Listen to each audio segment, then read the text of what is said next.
Hello, I'm Lion Arias, content writer at Arcanys, and you're watching Arcanys Career Talks. In our latest episode, I'm having a chat with longtime recruitment specialists Earl Fuentes and Normie Saavedra. Both experts at getting the best recruits for Arcanys, they'll be sharing their insights on the do's and don'ts of writing tech CVs, whether portfolios are always important, if you really need a friend to apply at Arcanys, and more. Happy listening! Good afternoon, guys! Thank you for accepting our invite to have a chat with us for our Career Talks Episode 3. We're going to talk about a really good topic, especially for all the techies out there who are thinking of applying to tech companies like Arcanys. So today we're going to have a chat with two of our oldest tech recruitment team members. And guys, can you please introduce yourself? Okay, I guess ladies first. So I'm Normie, and I have been with Arcanys for over 5 years. Yeah, and hi everyone. My name is Earl. I've been with Arcanys for over 5 years now as well. We'll turning 6 years this coming November. Ooh, so does that mean that you're going to be joining the trip next year? Yes, that's actually this year. Oh, really? You're joining this year. Wow. Yeah. Hello, Singapore. Okay. So let's get it on and let's tackle the first question for today. So you guys, you've seen a lot of tech CVs and recruited a lot of, I think most of the members of Arcanys today are recruits from you too. So can you give us a glimpse of what is the first thing that you check in an application? Why do you check those first? Can you take it for us first, Earl? Yeah, sure. All right, so yeah, when I receive an application, the first thing I check is obviously their CV. All right, so I would first look at their tech stack, if it's relevant to ours, to any of our positions. I would then look at their years of experience, okay, see if it matches our requirements, and as well as their answers to the pre-screening questions. So those three are probably the first few things I would look at in a CV. Yeah, so basically when I look at the CV, the first thing I would browse is the work experience, the number of years of experience, because as you know, most of the candidates or most of the job openings that we have, we look for experienced candidates. So yeah, I first take a look at the number of years experience just in a glance, and then the skills, and yeah, more or less the same. Okay, so I'm also curious though. Have you encountered people who actually, that you actually found out that they lied in their CV? Me personally, it's not really lying per se, but when you find out, like, if the candidate or the applicant would put in their CV that they have this experience with this company, and then they would indicate the inclusive dates when they were connected with that company. And then during the HR interview, I would find out that it was actually internship, their OJT, and then they would include it in their total number of years of experience. So they would say, I have like 5 years work experience, but in actual the job experience, the total number of years is really just let's say 4 years and 6 months, because 6 months was just an internship. So, and then yeah, it's not really lying, but Sort of. So something like that. So that's the closest thing I would that popped up in my mind when you said if we've encountered a candidate that lied, or yeah. In your opinion, is it hard to lie in a tech CV? The I know a lot of people lie in their Yeah, tech yep. CVs, like maybe the length of their stay, as you mentioned, Normie, but maybe they didn't actually have internship, but they actually outright lied about the length of their stay, because I know that a lot of people had like hiatus spots in their work experience. I myself had those, and some people say, oh, adjust your dates so those like blank spots in your work experience would be filled out or something. Have you encountered any of those at all? Yeah. For me, well, actually, it's not really more on their stints, like, or if they have gaps in between employments, but they would really lie on how long their experience is with certain technologies. All right, so I probably have a recent experience, and this happened, I think, in a day wherein I had two applicants who basically overestimated their years of experience with certain frameworks. I mean, because they read it like in the ad, like it's the minimum years of experience, but when during the interview, I probe more on their experience, instead of 1 year, only to find out that they only have like 6 months of experience, and it's pretty much like just basically during weekends. So they tend to overestimate their years of experience. So yeah, we basically find out everything during the interview. Nice. So, any applicants out there that might be listening, our recruiters are um, sharp when it comes to spotting liars. So don't don't even think about it, right? So the next question is, what are the no-nos in a tech CV or a portfolio? The things that you see that makes you cringe, or like gives you that bad vibes when you like see it? I'll have Earl answer this first because he has really good eyes. Oh, really? Good attention to details. Yes, he has. Yeah, so when I receive a CV, the first thing, that it basically gives me an impression of, who they are. I mean, I might be, biased. Maybe they just don't know how to write a CV or how to, make a beautiful one. But it actually says a lot about, about them, right? So it's a big no-no if they have like funky fonts or unnecessary bold texts or unnecessary spacing. And what's really annoying, for the lack of a better word, is when they have really long CVs when they can just trim it down to like a page or two. So that's actually a big no-no. And to add to those,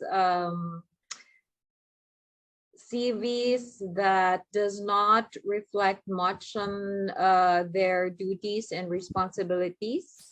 So they would just put their position and then what company they worked with, and then sometimes they don't even include the dates when they were employed with the company. So that's a big no-no for a CV. So your CV should contain details regarding your work experiences, your duties, your responsibilities, and most especially the technologies that you have experience with. Yeah, I agree. I mean, those are important. Anyone who has been applying for years would know that those are the things that recruiters would look for, and actually employers themselves would look for. And so, uh, Yeah, you mentioned something about funky fonts. That's a funny phrase, funky fonts. Because I know that it's distracting to the eye to be able to see a lot of letter orientations, right? Like Yes. one part is italicized and the others are bold, and like it's like a mix and match, and it's distracting to the eye. I know about that, but a lot of the Mhm. people, many people actually think that that's, being quirky, and it might make their CV stand out. So what do you think about that rationalization about, having funky fonts? Yeah, I mean, I think it does stand out, but not just in a good way. I would I agree mean, with Earl. we would want our CVs to look clean as well. I mean, again, as I've shared earlier, it's like a representation of ourselves, right? So we don't want to give the recruiter a bad impression towards us. So the best way to give them this impression is actually to write a very clean tech CV. And also, we forgot to mention, sometimes we encounter applicants who put, how do you say this? Like, for lack of a better word, unprofessional photo on their CV. So it's like they would, it's like something. I had this one applicant who uploaded a couple photo or a photo where he or she is like he was like in a wedding pictorial, things like that. So just in not really an advice, but just a tip. If you want to put on a picture on your CV, just put a presentable, like a decent picture, so not something like you would put on social media or, or something you got from social Selfie. media. Yeah, please don't make us guess, who among you two is the applicant. Yeah. I mean, I've never heard of a couple photo or like a group photo before. That's good. We get that. We get that. We Yeah, get that. They couldn't even trim it, so that's weird. yeah. So might as well not upload one. Mentioning of photos, is it like deduction or like minus points if they don't have a photo in their CV? Not at all. No. Yeah. Okay, so that clarifies it to all applicants out there. If you don't have a decent photo, then don't put anything at all. Next question. Has anyone submitted a web portfolio? Does this get plus points? Because I've seen people have like websites as their portfolios. And at first, when I first saw that, I was like, "Wow, that's impressive." So, does that have like more weight, or does that get plus points? For roles or positions like UI UX designers, it's really required for them to submit their portfolios because it's part of the screening process. So before they get to the technical interview, well, actually, before they get to the HR interviews, we first have to take a look at their portfolio. And then once the tech reviewers would like their works, or yeah, their designs, that's when we progress their application to the next stage, which is the first is the HR interview, and then followed by the technical interview. So yeah, they get plus points for that because they won't progress to the next stage if their portfolios or their designs will not pass the screening stage. And we just forward it to the tech reviewers, because they are the ones who are really familiar with checking the output of the candidate. So yeah, basically we just forward them to the tech reviewers, Oh, okay. and they So just provide us the feedback. okay, so these tech reviewers are like senior members of the Arcanys team, right? Like a Yes, yes, like senior for UX example, designer. right, like for example, for UX designer, we would forward it to the senior UX designer for review, and he would give us feedback on what he thinks about the candidate's portfolio. So if he thinks it's nice and it's done well and it's clean, and the candidate really knows how to do his thing, so yeah, we progress the application to the next stage. But not all positions have this stage. So aside from UX and UI, what are the other tech or positions that Graphic designers. usually only the creatives have portfolios? Mm-mm. I've heard of software engineers having like a GitHub engineering portfolio. You don't check those or something?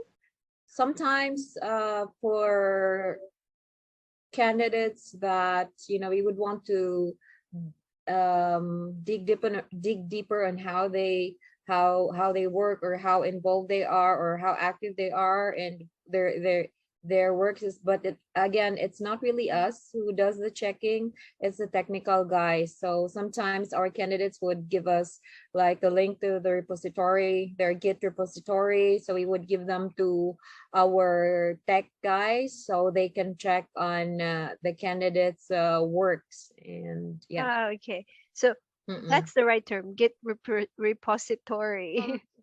Next question, do you give different weights or values to different sources of applicants? Like if an employee, an Arcanite refers to you, an applicant, would it have more weight than the ones that you receive in emails, for example? Actually not.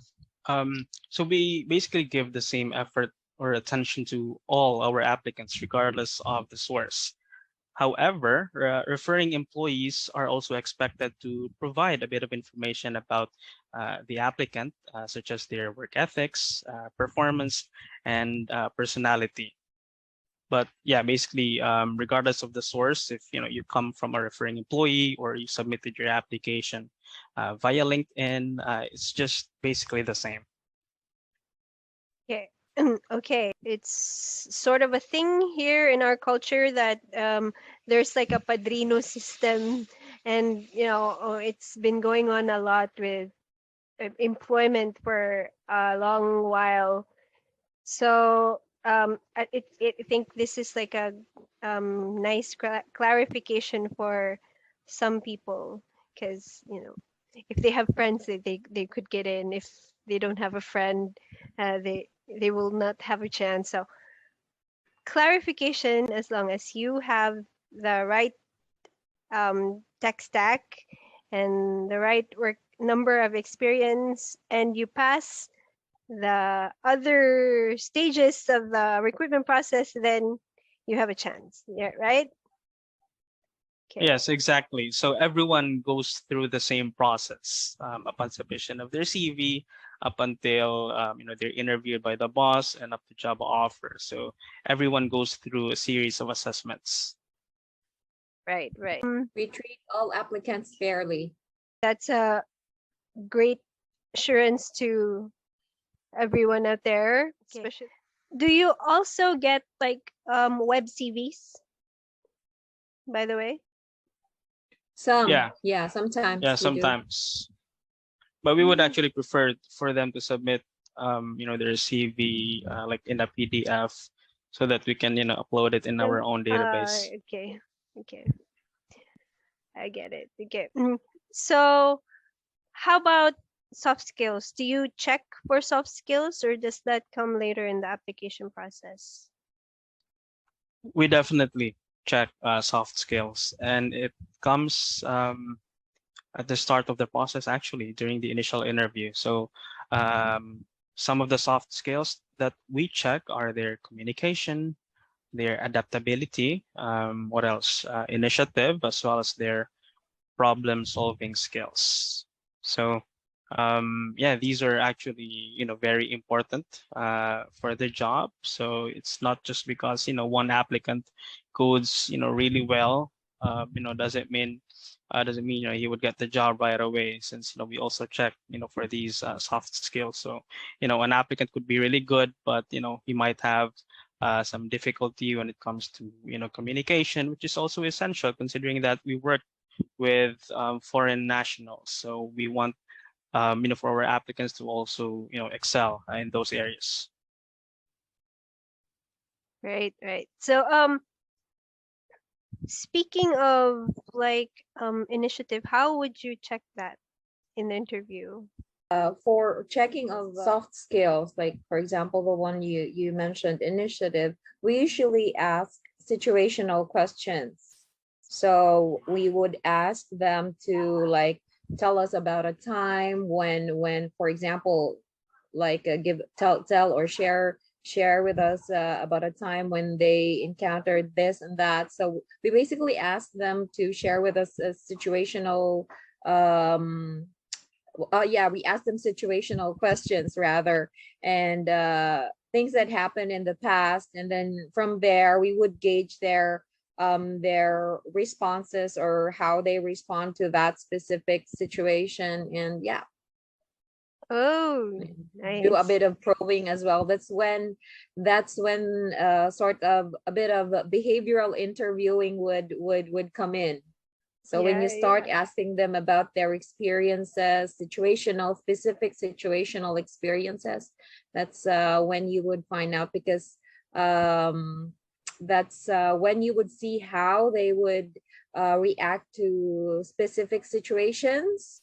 So, and that's how you gauge, and let's say how do they have initiative, or are they able to adapt easily, or yeah, things like Nice. that. Yeah, yeah, yeah. I guess that would give you some clue, right?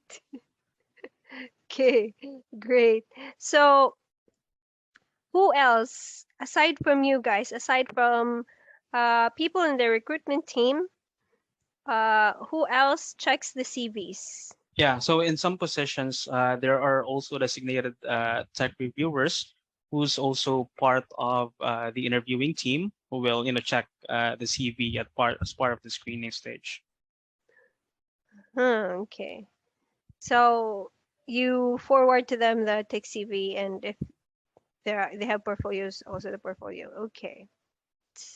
Now, I know that this is like one of the things that um, graduating college students actually are given as a tip when they go to job interviews for the first time, or when they go to apply for a job internship like or OJT. That introduction letters are very important, that their applications should have introduction letters. Does that still apply to us, to you guys right now when checking application emails? I mean, to be really honest, for me personally, it doesn't matter much anymore, because we focus more on the content of the CV. So mainly the applicant's work experience and other relevant information.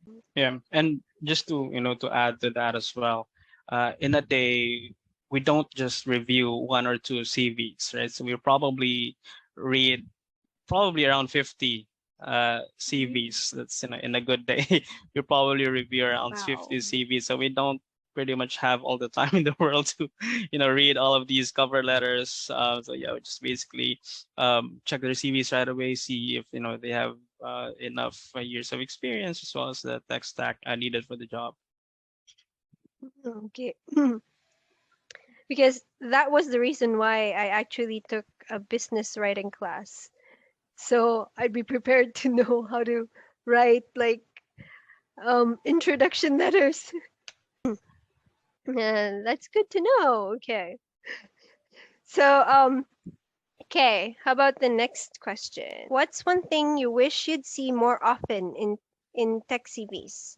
I wish I would see more CVs that are properly crafted, like it's really clean.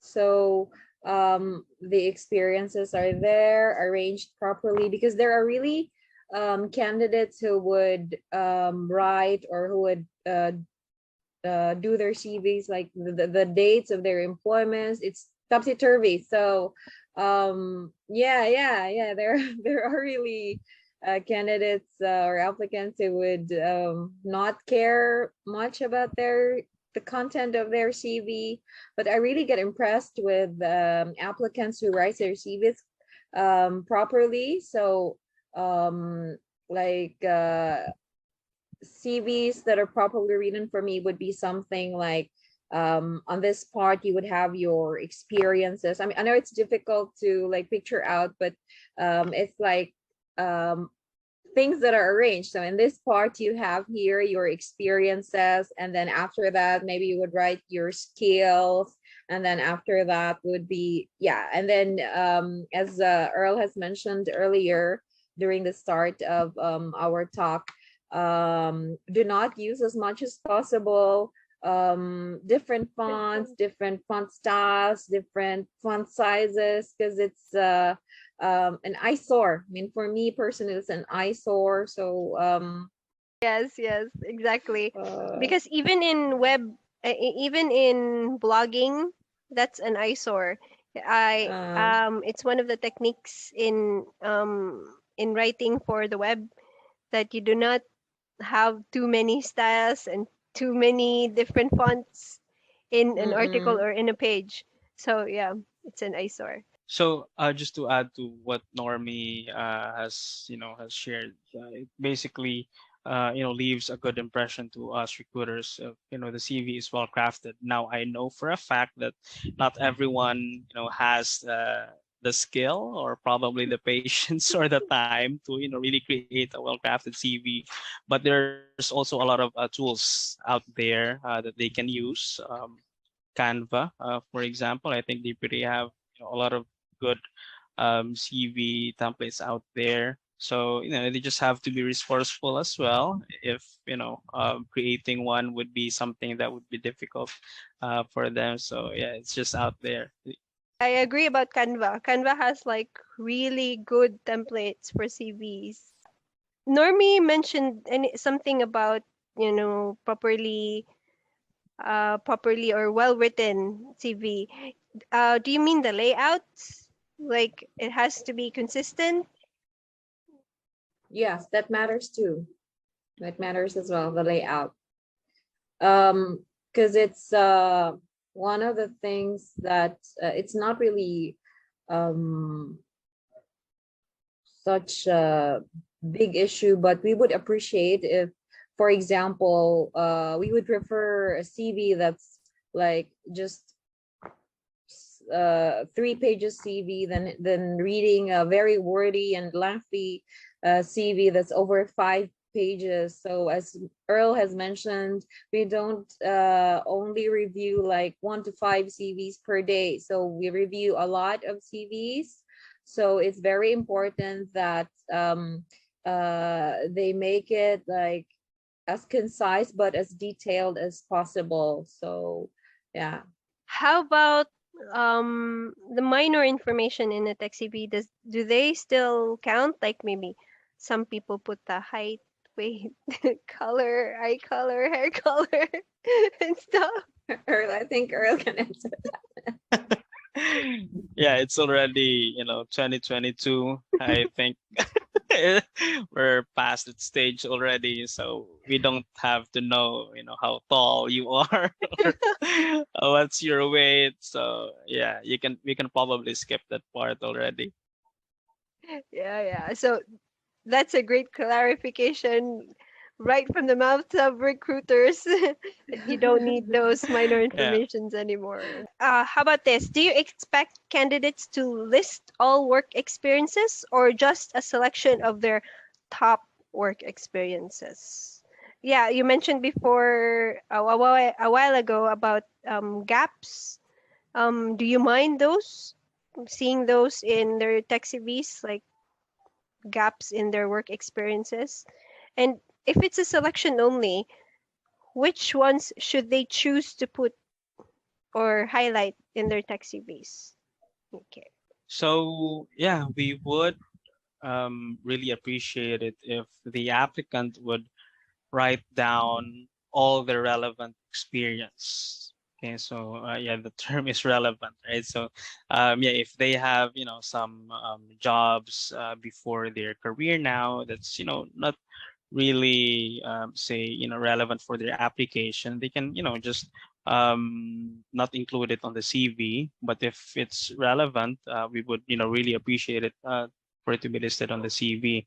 Now, as for the gaps, I mean, we can't expect everyone to have really like straight employment, no gaps.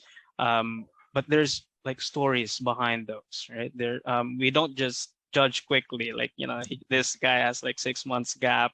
It's probably like a manifestation of his commitment. No, it doesn't work like that. Okay, so during the interview, we would ask them what happened during this time, or say, for example, if what's keeping them busy during the time that they were not working. So yeah, I think it's pretty much something that can also be explained during the interview process. I agree that, they may have like some personal things that they had to go through, hence the gaps, because I had those myself, and it doesn't actually automatically mean that their work experience is diminished, or expertise um, has less value, yeah, right? So I True. agree. So next, CVs or resumes. What's the difference, and which do Arcanys recruiters expect from tech applicants, if there's any difference between the two? Um, CVs contains more details compared to resume. And we would prefer actually applicants to include their projects, their technology, the technologies that they have experience with, as well as their roles and responsibilities. And then also writing down their certification is a plus too, because there are some positions that we would, or that would require certifications. Like for example, previously we hired AWS guys, so we preferred applicants or candidates who had AWS who were AWS certified. So it's a plus that they would indicate that already on their CVs. So as to the question, CVs versus resume, which do we prefer? The more detailed one. So we would prefer CVs. Do you check anything else about the applicants? How about their online presence, such as social media, when you're like checking their CVs or their resumes? A friend of mine, she teaches in college, and she actually told her students to, be careful of your social media presence, because, a lot of recruiters now are checking your social media presence and how you behave in public on the web. So, is it true? Go, Earl.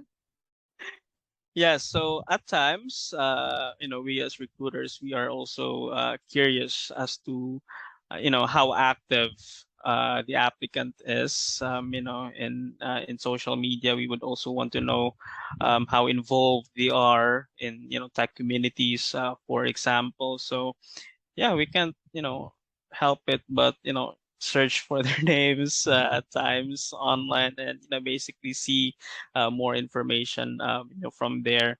And a lot of times as well, we would actually, resort to going through their LinkedIn pages or LinkedIn profiles, since some of these applicants don't really, put much details on their CV.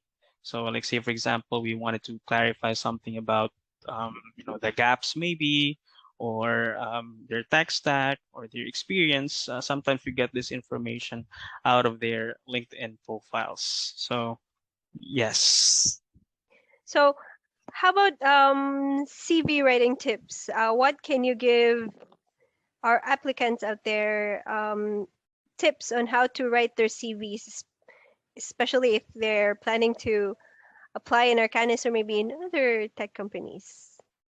What we could probably say is they have to be specific and detailed in providing work experiences, including their tech stack, most importantly, their duties and responsibilities, and then the inclusive dates of their employment. So from what date until what date. So it's also important because from the start of their application, when we screen their CV, we already take a look at those details.